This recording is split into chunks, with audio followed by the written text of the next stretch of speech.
Deendayal Energy University, PDEU, to virtually welcome all the participants for this virtual global learning initiative series in collaboration with Fulton School of Liberal Arts at Salisbury University and Pandit Deendayal Energy University School of Liberal Studies.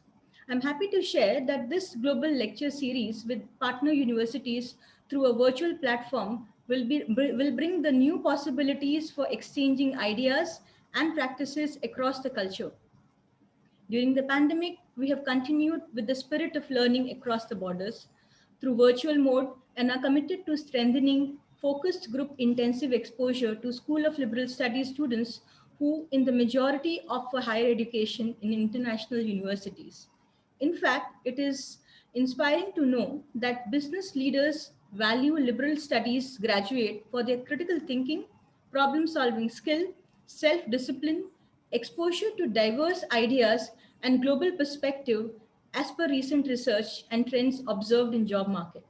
Hence, both universities carefully pick these three themes that will enrich this insight through the vast knowledge shared by the experts.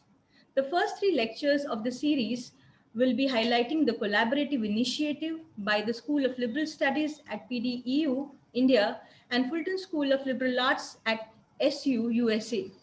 We are also happy to share that all the registered participants will be provided a certificate of participation. Today, as a part of Global Lecture Series, the distinguished speaker will be sharing his valuable insight on the topic, the importance of liberal studies and education. It is my honor for sharing his specific profile, who is also a very good friend and an education partner, Dr. Martin, who is currently serving as the Dean for Fulton School of Liberal Arts at Salisbury University, where he has been faculty member since 1994. He earned his PhD at Yale University, where he studied the history of 20th century international relations, focusing on the United States and Europe. His first book, Democracies at the Turning Point, Britain, France, and the End of Post-War Order, 1928 to 1933, was published in 1995, and it won the Outstanding Academic Book Award distinction from the Choice magazine. In 1998, he also won SU's Distinguished Faculty Award. His second book, History and Film, Moving Pictures and the Study of the Past, was published in 2010. Since 2013, he has been serving on the board of Maryland Humanities, where he also serves on various executive committees and chair the grant committees. In 2017, he participated in the Fulbright Nehru International Education Administrator Seminar in India. And in fact, that's the time when our first contact at PDEU with SU has started. In 2018, he received at SU President's Diversity Award. Now I request Professor Martin to kindly address the student. Good morning, everybody. It's really great to see you all. This is making me nostalgic and a little homesick for Gujarat, where my wife and I visited actually last year, we can still say, immediately prior to the pandemic. So it was really great to bring with us an agreement that has now been signed by the top officials at our universities, sort of solidifying our partnership. And it's been really exciting to work, particularly with our colleagues in psychology, to continue this relationship through the pandemic. And Dr. Ritu, thank you for your hosting today and for your partnership. And of course, Dr. Ritu Sharma is a psychologist, so it's not a coincidence that this partnership has really advanced through that particular disciplinary connection. So it's really great to see you all, and it's really exciting to have this event. We're eager to hear from you how September 30th turns out. For us, it's just getting started. Of course, for you, you're into the evening now.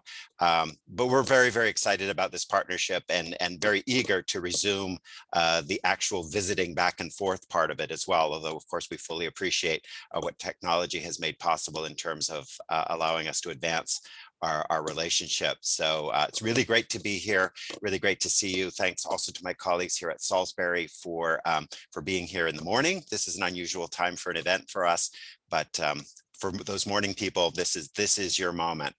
All right, so I'm gonna share with you my screen and pull up a PowerPoint presentation, which always does this little trick. And you're going to see that. And I'm going to, there we go. Can you all see that? That should be a slide saying, thank you. The importance of liberal studies in education. There's my name, and here are the names of our two institutions. And I can say I knew you when you were still Pandit Deendayal Petroleum University. And I make that point because the name change is very significant, and I think points to the importance of liberal education in addressing big human problems, and one of which, of course, is climate change and the need to find new energy sources beyond carbon fossil fuels. And so we're very excited about what's happening at PDEU in that respect. And that's a really interesting basis for further discussion between our institutions. But I'm going to advance the slide because I find if I talk too long on the first slide, they get stuck. So what I'm here today to talk about is really broadly what liberal education is. I find in my role as a dean of liberal arts that it's important to be very transparent and clear about what that is. I think we tend to assume, and for reasons that I'll dig into a little bit, that people know what that is. But in today's context, especially, the word liberal, of course, can be charged, right? And in our culture wars, and you probably have your own version of that in India, right? Liberal, conservative, people have squared off and settled into their respective echo chambers, and it's really hard to sustain the dialogue that's really necessary to address the big human problems. So really important to say what we mean by liberal, and so we'll dig into that in just a moment. But then look at the model for liberal education that I think we really share. And I was really impressed as a member of the Fulbright Nehru International Education Administrator Seminar, how well articulated that was in multiple Indian universities that we visited. The recognition that liberal education foundation is really critical for the engineers, right? For the business students, for the healthcare, the people in the healthcare programs, that bigger way of thinking, the critical thinking, the communication skills that are so much the hallmark of liberal education are really important for every student, particularly at the undergraduate level. So in the United States, the model that has evolved for liberal education is pretty simple, broadly speaking. We expect that students will dig into a variety of academic subjects as students. So this is kind of the culmination of years of education from kindergarten through, in our case, 12th grade, where students take a variety of subjects, and the general understanding is that they develop a kind of a wide understanding of the world, whether that's through humanities, social sciences, and math. And we sort of top that off at the undergraduate level with what we call general education. That has devolved in a certain sense into a set of requirements that students are expected to complete. And that comes at the risk of sort of undermining the importance of that. And so again, it's up to us as educators to ensure that we're very transparent about the goals of general education and the importance of general education. So that's why a lot of this is really stating the obvious, but it's nonetheless important. So when students come to us as undergraduates, they are expected to complete a general education program over the course of their 4 years for the most part. And then moving from general education, which of course can continue through senior year, they also have to complete a major. In other words, they're asked to specialize in a particular subject. They can double major, they can choose majors and minors, but for most universities, the expectation and requirement is that they complete one academic major requiring some level of specialization. So this system has evolved, of course, over hundreds of years, and as a historian, I'm going to discipline myself here to be brief, but of course we look to the universities that emerged in medieval Europe as Europe emerged from basically a primarily agricultural society to the revival of commerce and the revival of cities and towns, and really the need in those cities and towns for parents, if you will, to educate their children for life, a life in commerce, potential connections to the court, the royal court, or the homes of. Yeah. Just a reminder to everyone to mute yourself. Thank you. And in the Italian city-states in particular, you think about places like Florence and Siena and Venice. This course of humanist studies evolved. And so this, again, was the idea that newly affluent families wanted the very best for their children. And to that end, they engaged scholars, sometimes fleeing from Constantinople, to engage in the study of grammar, rhetoric, history, poetry, and moral philosophy. All of those would fall under today's category of humanities. And that was seen as really important for the education of the individual and for really sort of social and professional and economic success in these vital and burgeoning city-states. The term liberal comes to us really from the Enlightenment. And if you think about the French Revolution and the writings of Enlightenment philosophers, a heavy premium on. Again, just a reminder to everyone to mute yourself. I'm getting some feedback. The term liberal comes to us from the Enlightenment and the notion that liberty equals freedom as one of the hallmarks of the Enlightenment. Liberty, equality, fraternity was the slogan of the French Revolution, ideas that we can all unpack. But it's certainly been the case in the modern period that this notion of individual human freedom is really essential and something that we strongly desire and protect for individual liberty and for the success of societies at large. Again, we can certainly dig into that much more deeply, but we won't right now. In fact, the Enlightenment is in some ways the counterpart to thinking about human society and the human condition to what had gone before, which we have labeled the scientific revolution, and the notion that by studying science we could discover the laws of the universe. And with that came this idea that there was an order to the universe, and that in discovering those laws of science, we could understand how the universe works. We could harness science to solve problems. And that in turn gives rise to the social sciences, which aim to, through a similar deployment of reason and study of evidence, come to understand the human condition and aspects of the human experience, whether you're talking about human behavior in the case of psychology, or politics, political science, sociology, the study of society, again, through a largely scientific lens, but never really forgetting the humanistic origins of those fields. So in the United States, of course, we adapted much of what had evolved to that point in Europe. And I think at this point, it's really important to note that there is a legacy in terms of liberal education, in terms of serving primarily the privileged, right? And so understanding that going back to the origins of the United States, and even what we call the American Revolution or the War of Independence, and the democratic values that were enshrined in the Constitution, that those democratic freedoms and participation in that democratic system was reserved for just a few people, white man, propertied white man.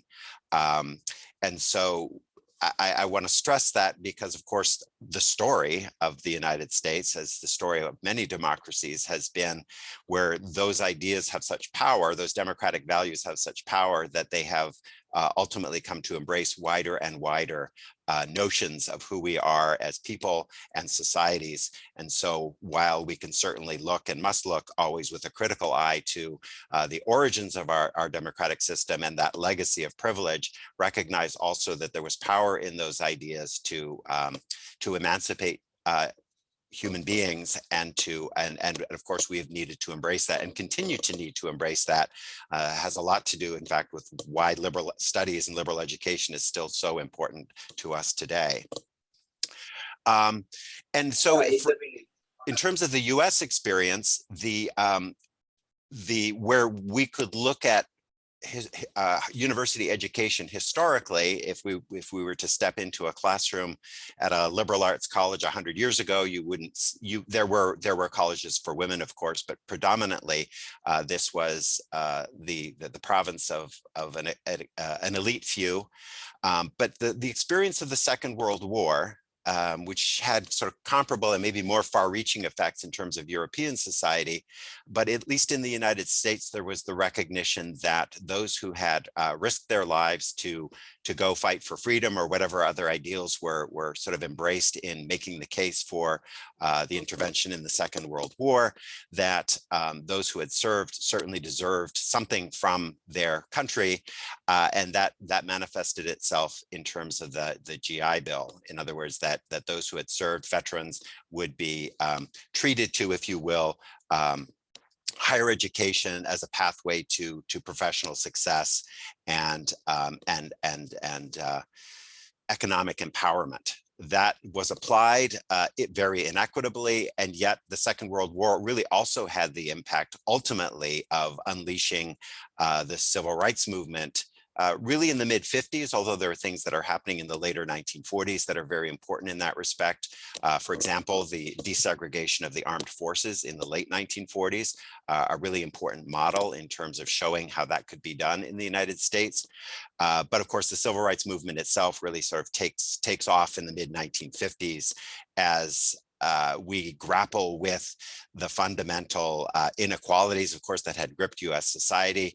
We, of course, had the legacy of the Civil War, but after the Civil War, segregation and Jim Crow laws, sort of the attempt to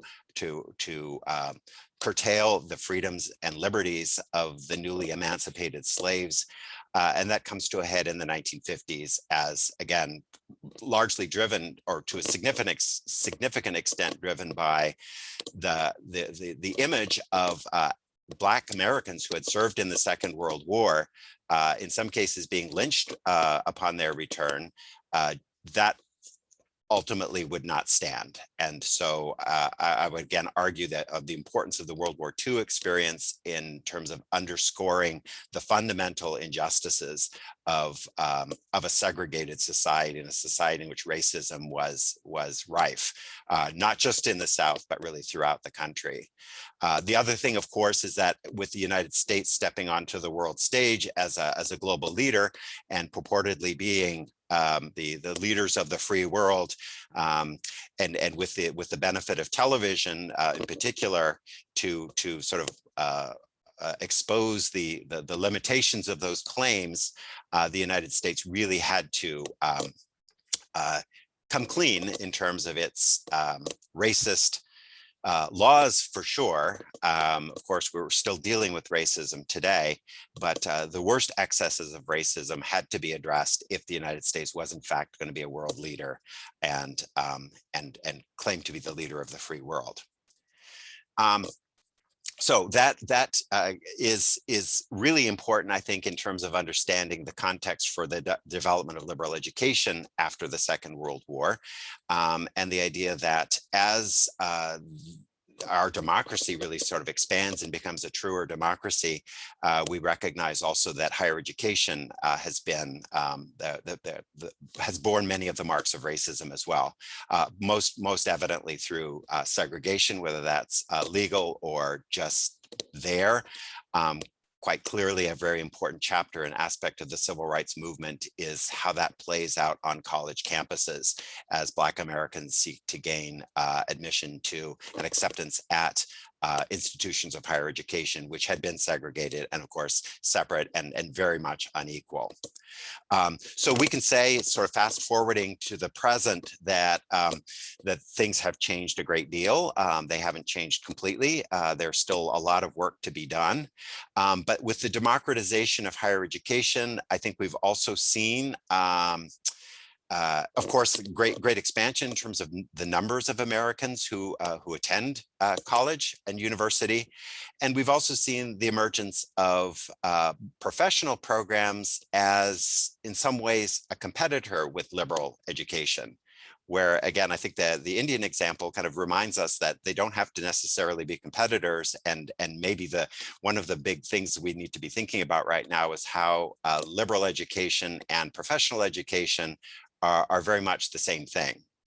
And again, just to dispel the notion here of liberal as liberal, the term that could be used as a term of opprobrium in a culture wars context, we're focused here on liberal education as a form of education appropriate to free individuals in a free society who have opportunity in front of them to pursue. So today, I think we really struggle with a tendency to commodify higher education. It would be interesting to hear your thoughts on that. Colleagues at PDEU, in a capitalist society, I think people are looking for a return on investment and the application of that sort of for-profit mentality. And so parents who are, of course, as in those city states back in Italy in the Renaissance period, wanting the very best for their children, are looking at statistics that say actuarial science is the best major to choose to get a good high-paying job straight out of college. And we get that and we understand that, and we can take that on board. But of course, we're looking at this really in a broader context, right? And for our students and for students who really can due in no small part to a measure of privilege, look forward to a lifetime of opportunity and indeed of multiple jobs, if not multiple careers.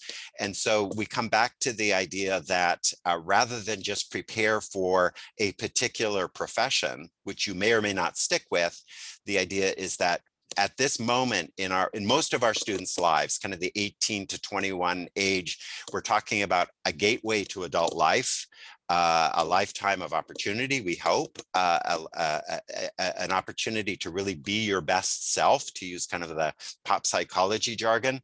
And so we come back to the mission of Salisbury University, which I'm very grateful to work with, and that is one that really focuses on young adult formation in three different senses: the personal, which resonates very strongly in terms of liberal education; the professional, where we arguably in liberal education have been a little neglectful; and then civic formation, where I think we really have to gear up to prepare young people for participation in a democratic society. And that is certainly a top priority, I would say, at this particular moment.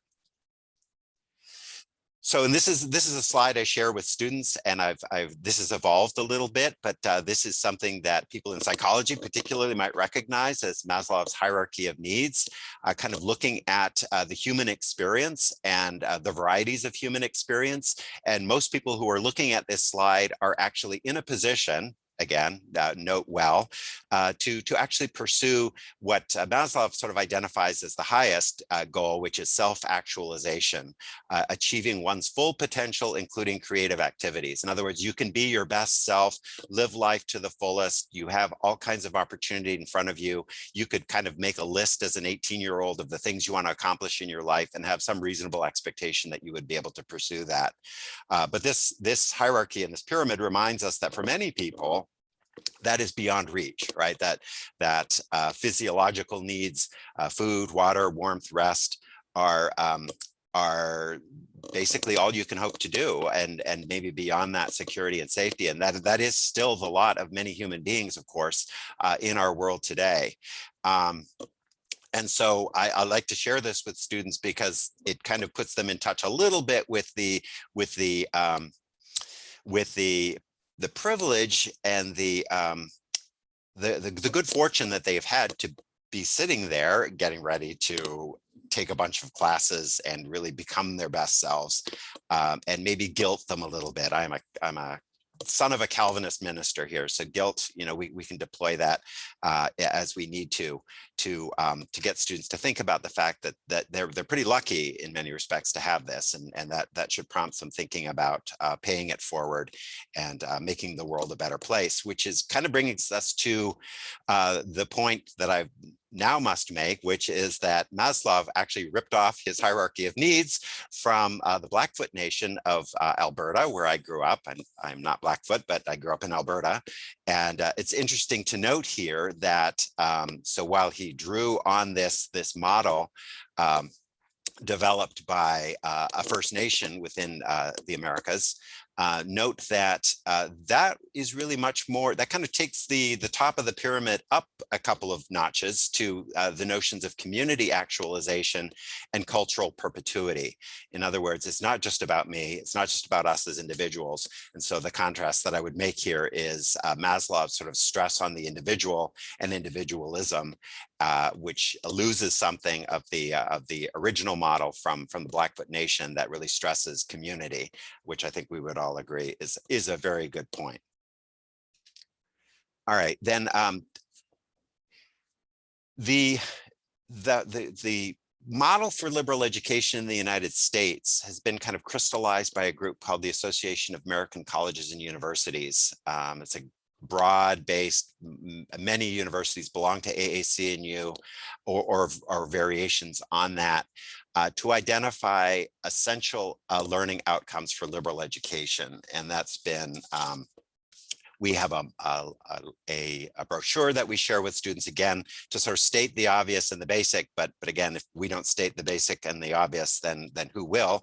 That this is kind of gets at the goals for general education for sure, and then kind of gets channeled into the major, which allows students to delve more deeply into exploration through the lenses of a particular academic discipline, getting to understand its epistemologies. How do we expand knowledge in the discipline of psychology, and the methodologies, of course, as well. And one of the really exciting things I think about undergraduate education is that sort of going from the basis of knowledge that you've developed into the realm of discovery, and actually being able to do research and develop new insights into that particular discipline and aspects, in the case of psychology, of human behavior. So the knowledge of human cultures, the physical and the natural world is again, that's pretty clearly aligned with the different academic disciplines. I'll say a little bit more about that in a moment. The intellectual and practical skills are really, really important. And I think that's really kind of the difference that liberal education makes, and the place where we can really stress the importance of essential skills, and I'll dig into that in a moment, that are eminently transferable across professions, careers, but that you always will need, and that will serve you not just in your professional formation, but in your life as a citizen, as a participant in a democratic society, and in the exploration of your own interests, your own individual journey as a human being. Just makes it a whole lot more fun if you have those skills. So we'll dig into those. But then the whole piece about personal and social responsibility is something that has been, I would say, in American higher education, debated somewhat hotly. There are some who kind of take, and I think this is a view that is fading, that we shouldn't be in the business of teaching values in higher education. I'd love to debate that a little bit, but we'll dig into that a little bit. And then the notion of integrative learning, the idea that, again, building on the general education and understanding that we can't be pigeonholed into specific academic disciplines, because ultimately the big human problems that we face require dialogue across disciplines, and a dialogue across belief systems, et cetera. So the ability to not be specialists, but also to have, I'm just going to pull it off my shelf here, Range, another book we've been looking at in recent months, so that we can work together to address problems that really defy ownership by any particular academic discipline. So this I'll go through pretty quickly, because this I think will be familiar to you, the idea that in college particularly, students are going to still have some experience of multiple disciplines and the whole range of disciplines that encompass the expansion of knowledge by human beings.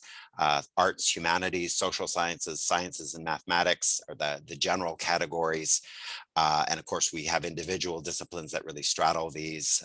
Anthropology, for example, is sometimes called the most humanistic of the social sciences and the most scientific of the humanities. In other words, we're categorizing things here that really sort of defy at some level categorization. And so sometimes we get sort of hung up on definitions when we just need to acknowledge the limitations of those definitions and those terms. So we still believe, though, at the college level that students need a basic understanding of how the world works. And I think we grapple, and just a point to make here, today, especially with the idea, well, you can just, why should students be learning stuff? Why should students be memorizing things when you can just Google it?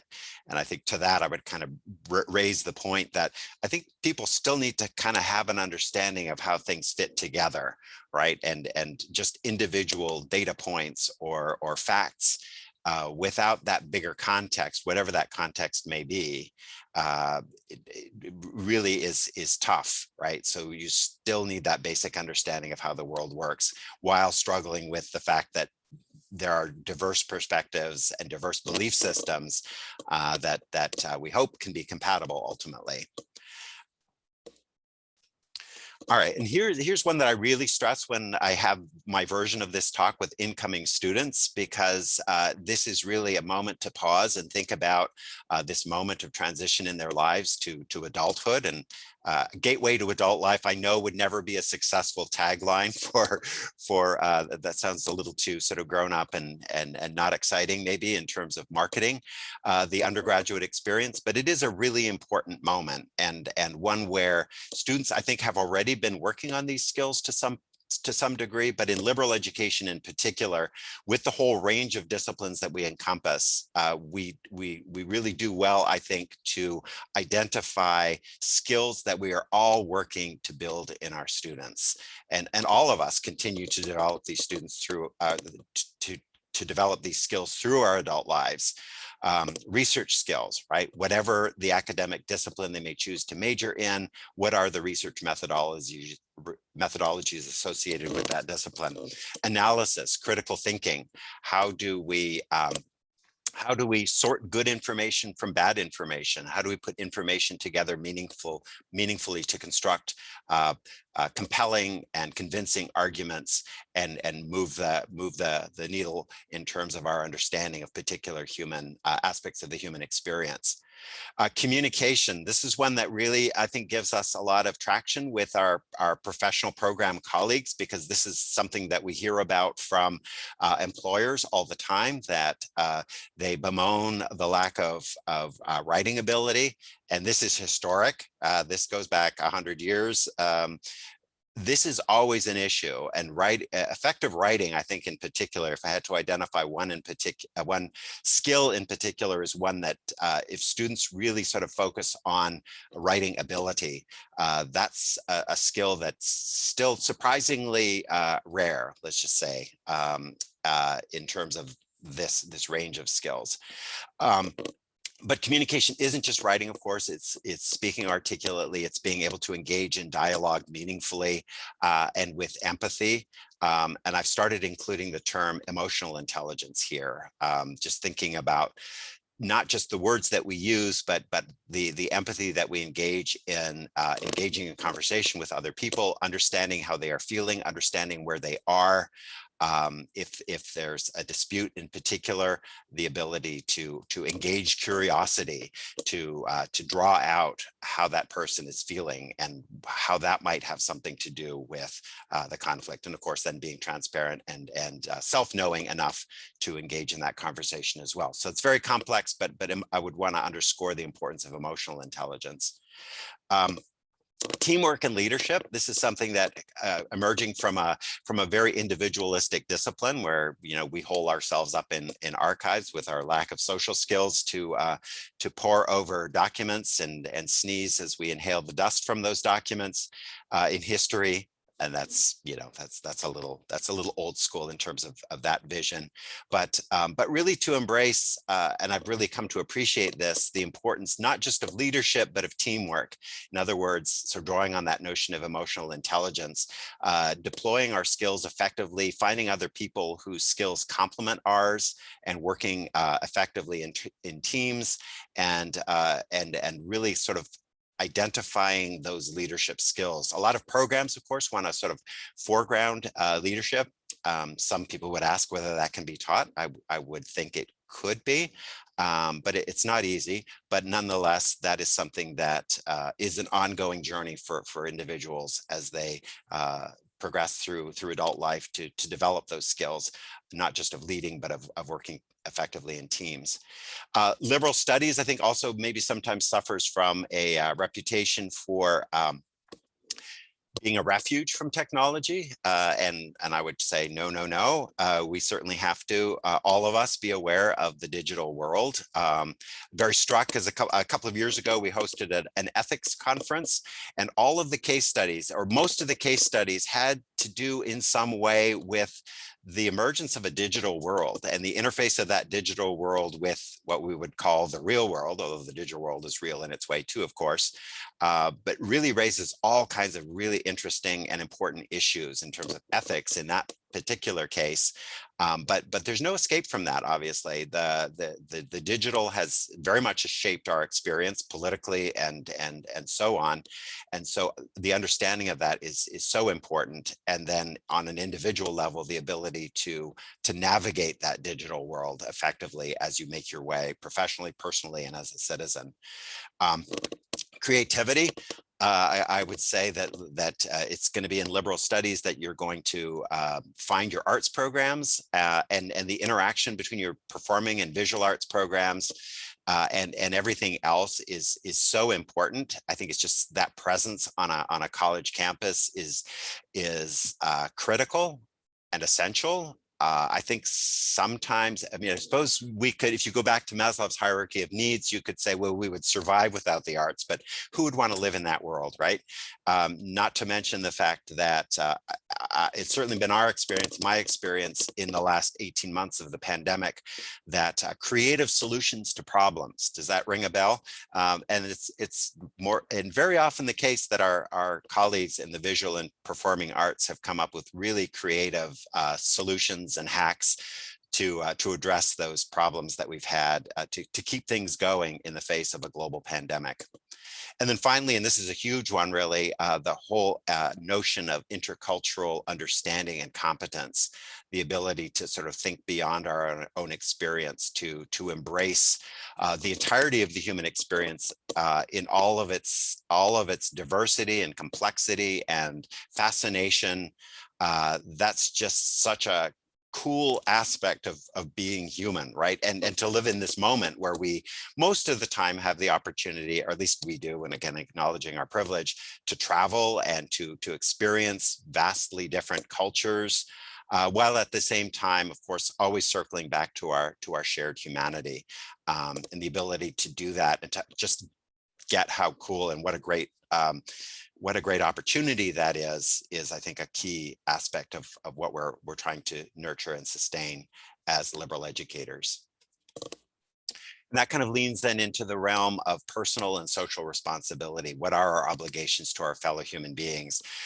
We really struggle with that in the United States, where so much of our identity is sort of bound up in notions of rugged individualism, very much in service of, I would say, the capitalist model, right? Where people who get to be rich enough to build rocket ships and fly off into space did so entirely on their own, right? So those myths of rugged individualism serve a purpose, and maybe sometimes a slightly nefarious purpose.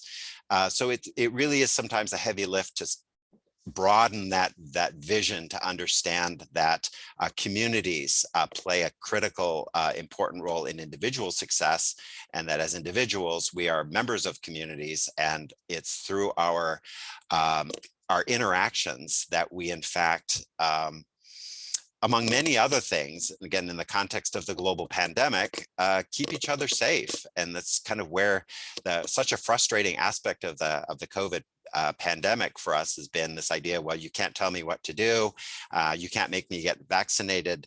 And that seems to sort of rest on the notion of the individual where, you know, good luck, right? Being an individual surviving in the world, go off hunting and gathering, where community, in fact, going back to those essential human needs is really essential to safety and well-being. And with that community and the safety that comes with that comes a degree of responsibility and figuring out how to do this together and how we can all get along. So that kind of brings us into the realm of politics and democracy with all of its challenges. Nonetheless, is the political model that supports human freedom, while at the same time allows us to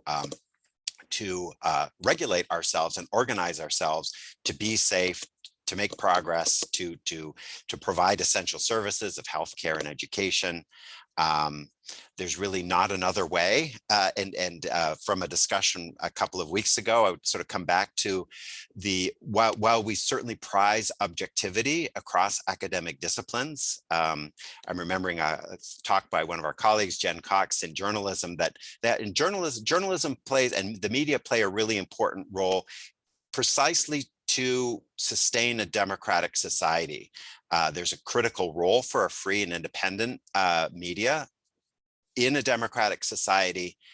And so when we talk about objectivity, we're really not talking about introducing other political systems that would undermine those essential human freedoms. So I just kind of put that out there as something that's really critical to who we are right now. In other words, we're not going to debate the pros and cons. Well, we can debate the pros and cons of democracy for sure. We can certainly analyze its shortcomings and how it has evolved and how it has been imperfect. But we're really not about saying, and here is the fascist alternative to that, because that's just not going to work. And history has demonstrated that many times. But then the other aspects of this have to do with the ability to, with a big heart and an open mind, understand the diversity of human experiences, to be empathetic. I think, and I hear this often just in conversation, the idea that people have choices, and the people who are in dire straits have made bad choices. And that's a very privileged view of things, right? Where many people don't have the kinds of choices that we have. And we have to be understanding when we're looking at the experience of those who are much more constrained for various reasons, including historically and even today, racism. And so I would just put out there that it is really important. I am in the values camp. I'm not going to teach specific values necessarily, but certainly argue strongly for the notion of a moral compass, that with the basic notion of do unto others as you would have them do unto you, the golden rule, which is common really to all religious belief systems, and I would say presumably also to those who reject those systems in favor of a more atheistic or agnostic viewpoint, that moral compass is really important, and human kindness and empathy and nonviolence are really common values to all belief systems. And then just to kind of focus a bit on the idea of integrative learning. So the idea that while human knowledge and discovery is organized into academic disciplines, and it's really helpful to be clear and precise about what those academic disciplines are with our students, then we start blurring and coloring across the lines as we recognize that with that good understanding of what the different academic disciplines do, recognize that really to tackle any significant human problem, we've got to be able to work across disciplines and recognize the contributions of different academic disciplines to that understanding and that kind of problem solving. So anything that's huge and impactful, whether you're talking about the environment, you're talking about development, economic development, human development generally, human rights, social justice, questions of war and peace, that really requires everyone's input from across the disciplines.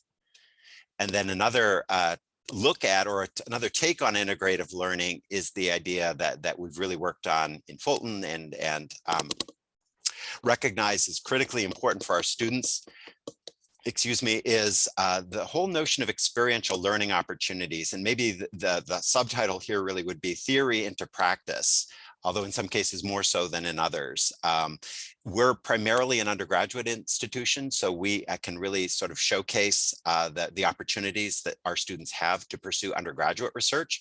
We're well placed to support that. We reward faculty for excellence as mentors, and where we have relatively few graduate students, we really can focus on the undergraduate experience in terms of nurturing that experience of discovery and the thrill of discovery that undergraduates can experience as part of their undergraduate career.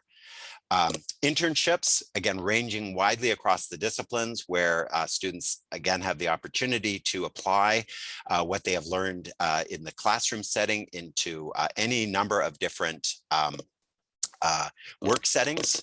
We work with the Washington Center in Washington, D.C., which again works across disciplines. It's not just policy, it's not just for political science majors. Communication is actually the top area of placement for the Washington Center, but they are basically a clearinghouse for any kind of internship experience, semester long or summer, for our students. And so we've had some great success working with them. Global Experiences is an organization that does the same kind of thing, working in primarily European cities, although now we have I think it's Costa Rica. We have kind of a center of placement as well. So this gives students the opportunity to do both study abroad and internship at the same time. And then of course we work as a community engaged campus with a lot of local agencies and outlets to place students in internship opportunities closer to home as well. International education, of course, this is why we're doing this together. That my interest in that certainly has led to connections made across the globe, but India is a place particularly dear to my heart, and very excited about our partnership, of course, and the opportunities that lie ahead in terms of reviving our global seminars, and in other words, short-term study opportunities back and forth, but then also the opportunity for our students to spend that an entire semester abroad, which is often more cost-effective, but then also more more sustained and deeper learning experience. And then finally, civic engagement. We have achieved the Carnegie classification as a globally engaged, or as a community engaged campus. Very, very proud of that distinction, and very mindful of our role as a public regional comprehensive university to engage our community and to demonstrate on a daily basis our partnership with the community on many, many different levels. All right, and then just to wrap up and maybe move into transition toward the discussion, the challenges that face us in terms of liberal education, again, where the bottom line is often emphasized in the United States, we're seeing a lot of pressure, and in some cases, we're a public institution here in Maryland, and actually enjoy pretty good support from our legislature, which recognizes that we are in Maryland a knowledge-based economy, and that public higher education is an investment in the future of the state and its citizenry. And so it's really an investment, as I said, in the future, as opposed to the enemy, which in the case of some state legislatures, it appears to be. So again, where those culture wars have come into play, some states really have pushed higher education into a corner, and are really trying to cut corners and limit the resources that supply and support that experience, which again is so critical. So let me see here. I want to move to my conclusion here, but yeah, I think that middle point is the one that I've just been talking about. That that higher education in that more constrained setting sort of focuses on job training, and we've seen that happen. And faculty certainly bemoan that development. And in some cases, people are talking about how can we shorten the undergraduate experience. Basically, how can we cut corners, where I think we really have to take this experience and flesh it out and make it everything that it can be. But we are at a difficult moment, I think, in terms of our experience as a species, if you will. Many of our societies continue to grapple with, and free societies in particular, with how do we provide services, essential services? And in our country, I would say healthcare and education are two of the foremost services that are often sort of subjected to a for-profit mentality. And I would say that even today, and the environment that we're dealing with, we're asked to do things on the cheap, where in fact, while we have to be obviously good stewards of the resources that are allocated to us, our goal is not to turn a profit, but rather to prepare young adults for success in adult life. And there's definitely going to be an economic payoff to that. But of course, it's also just highly appropriate to who we are and the kind of society that we are. And of course, the problems that face us today, sort of the rise of authoritarianism, challenges to democratic systems, the forces that corrupt democratic systems, issues of human rights, which I think is really inextricable from democracy more broadly speaking, and particularly racial and social justice are big human problems that really require these multidisciplinary perspectives and well-educated, free-thinking individuals to tackle.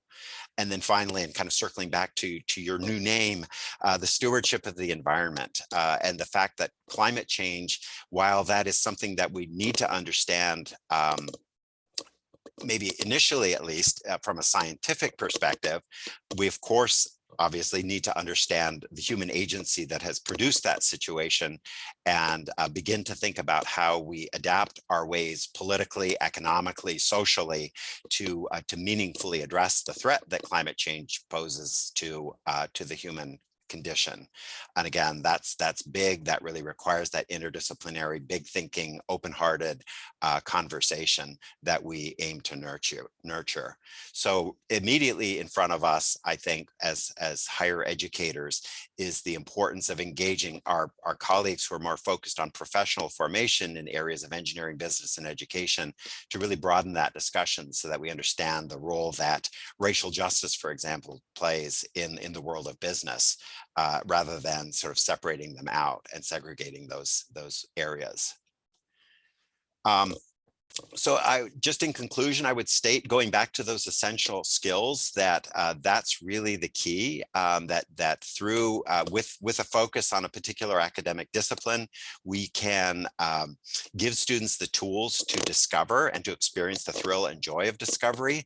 But in doing that, we're also working on and advancing a whole set of skills that are going to be of immediate benefit as they enter the workforce, but maybe even more importantly, enduring benefit as they continue to grow as individuals, as professionals, as citizens. And that's really, I think, the core strength of liberal education in terms of setting the stage for an entire career, not just that first job. So again, it's really important, I think, for us to be champions of this in the face of some considerable headwinds today. We have to be, as educators, mindful of every opportunity that presents itself to articulate the goals of liberal education, certainly with our students, as we're doing now, but also with wider constituencies. We operate in political environments and wider social and community environments where it's really important to be clear about what we do and how the role that we play in building stronger communities. So with that, I'm going to conclude. I'm sorry if I've run a little bit over, but I'm happy to take questions now. Thank you. Thanks a lot, Professor Martin. It was very enlightening. They say in proverbial wisdom, what does it profit a human being if one gains the whole world but loses one's own soul?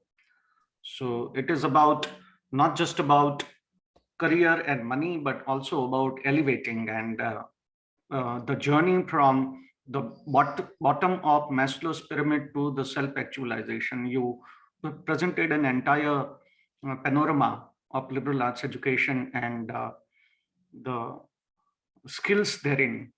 And incidentally, this global lecture series is also hosted by a Center for Critical Thinking, which is looked after by School of Liberal Studies. So something that we all were wanting to hear from you in how the students, young students, develop their critical thinking. There is a question from Alice Walker. And this question is, I personally believe that we should teach certain values and that it's possible to do this without undermining diversity. If you agree, what ultimate values do you feel are most crucial for professors in liberal arts to teach? For instance, the value of empathy, the need for imagination when engaging with others in the world? Yes, those two for sure. And in terms of, again, I mentioned the golden rule, which, there are graphics that kind of show how this is really part of essential to every belief system, but absolutely empathy. And along with that, I would say curiosity, right? And that's, we have the cliche, curiosity killed the cat, but I like curiosity, right? And just looking at the world with maybe wonder, there's a value, right? The idea that we would look beyond ourselves and with a positive spirit, look at the world with a desire to understand, to expand, to be our fullest selves. So wonder, there's one that maybe you wouldn't hear often listed as a value. There is another question from Diya Desai. She is communicating thanks to you for an insightful lecture. And the question is, in this changing era when things are going digital from manual, how important has it become to understand human behavior in this world of artificial intelligence? As in liberal arts, basic focus is on human activities. So shouldn't the digital evolution, and future possibilities be discussed more, as underlying theories and principles would always stay, but the changing trends need to be acknowledged more? Yes. And so in terms of my own sort of technological and digital skills, again, my curiosity was engaged, as I mentioned, from the ethics conference a few years ago, sort of that recognition that there is this whole world, right? There's this whole experience and films and I'm looking at my colleague, Elsie Walker, who's in the field of film studies, sort of imagine whole other realms, right? And I haven't read it yet, but I bought it, Kazuo Ishiguro's latest book, Clara and the Other Sons, I think it's called, but looking into the world of artificial intelligence, anticipated, of course, decades ago in the Twilight Zone. So absolutely, and sort of and I think we've sort of been confronted with the specter of being overtaken, right, by artificial intelligence, and the science fiction realm kind of confronts us with the idea that the robots will take over the world, right? And so it's I think, I mean, maybe I'm deluded, but maybe it's still within our power to keep ahead of that, and really to sort of stress and ensure that our human values are clear as we engage the digital world, because we believe that the digital world is going to somehow improve our experience. But at the same time, we want to keep the human element in it. And to that end, kind of come to recognize and appreciate the whole realm and field of user experience. We now have a minor in user experience, but the idea that something that we experience on a daily basis, i.e. we get on apps and websites and we have to click the little box that tells us that we will accept the cookies, which are there to enhance user experience. So you see the word, you see that phrase every day, but what does that actually mean? It means that those who are designing these digital spaces are mindful of the fact that they're driving us nuts, right? That they keep changing things, they move things around, they're slowly gaslighting us, and so keeping in front of that means, I think, insisting that digital spaces align with our values, certainly as human beings. So it's a really difficult area, but it's one where that absolutely we have to engage. That was very enlightening. Something at PDEU we have always missed. We started in 2000. I'm coming to you, Vaibhav sir. I wanted to set the conclusion. Yes, sir. Please ask.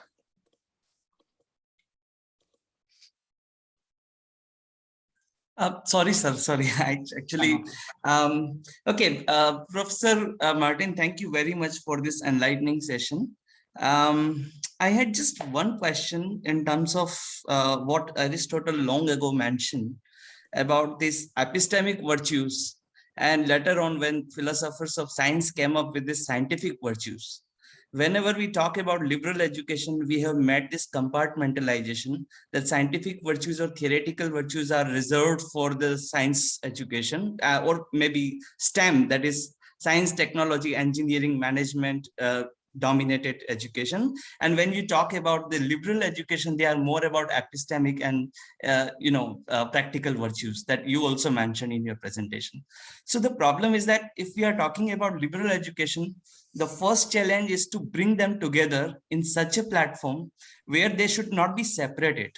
Because if you see, Professor Nussbaum also talked about this Socratic questioning and several other like civic imagination, narrative imagination in her Cultivating Humanities.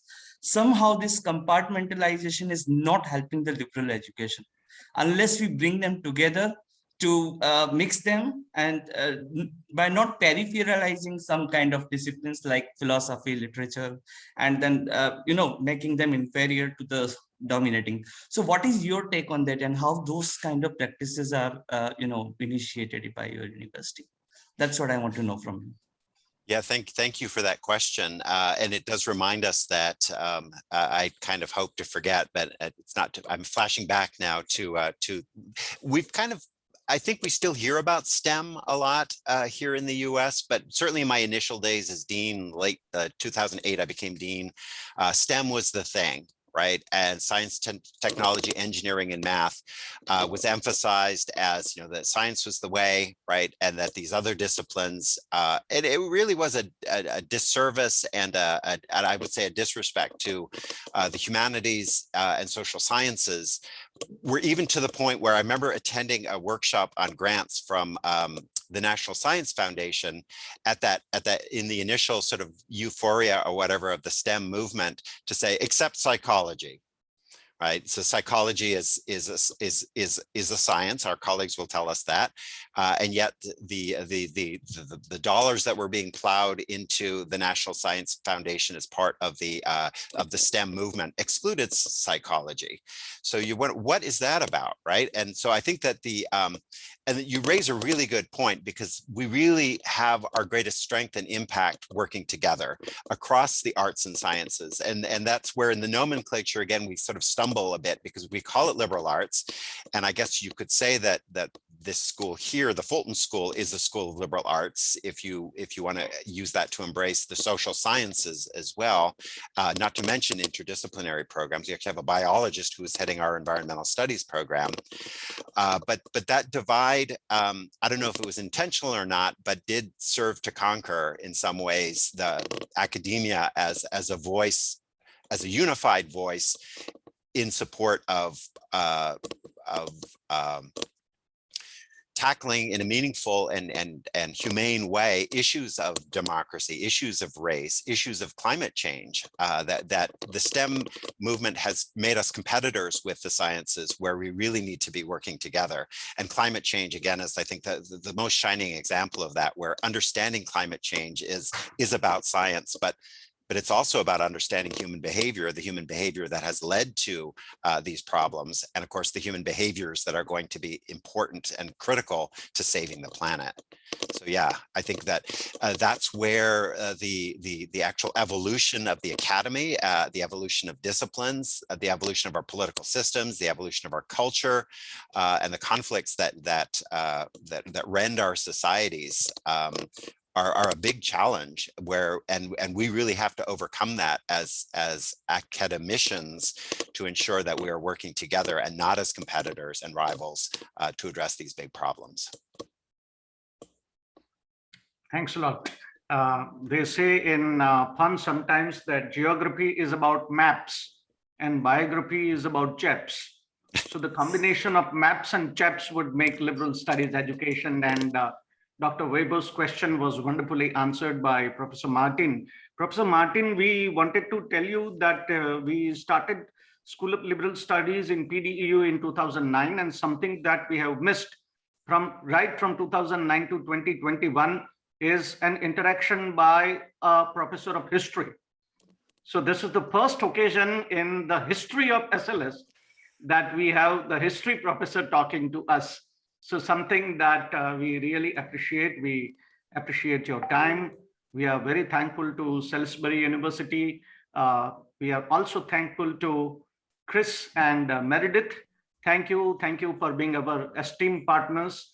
The colleagues from the Salisbury University, from PDEU, students, thank you everybody. Thanks, Professor Martin. Again, we look forward to another engaging global lecture series from Salisbury.